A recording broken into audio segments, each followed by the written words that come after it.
जम्मू कश्मीर और हिमाचल समेत 4 राज्यों में बाढ़ पर सुप्रीम कोर्ट ने लिया संज्ञान। नोटिस जारी कर 3 हफ्ते में मांगा जवाब। सुप्रीम कोर्ट ने कहा, पहली नजर में यह अवैध कटान का मामला।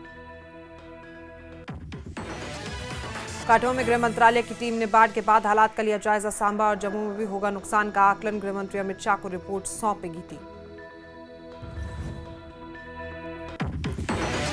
पीडीपी प्रमुख महबूबा मुफ्ती ने किया बाढ़ प्रभावित इलाकों का दौरा। पीड़ितों से की मुलाकात। सरकार से जल्द प्रभावितों तक मदद पहुंचाने की उठाई मांग।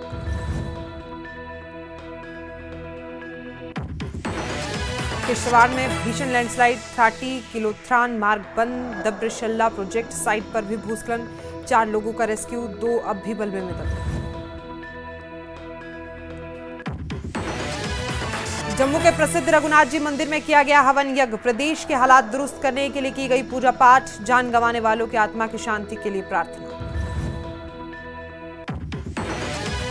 कुल्लू के अखाड़ा में लैंडस्लाइड के बाद मकान गिरने से 1 की मौत, 3 लोगों का रेस्क्यू, भी मलबे में दबे हैं 6 लोग। राहत बचाव कार्य जारी।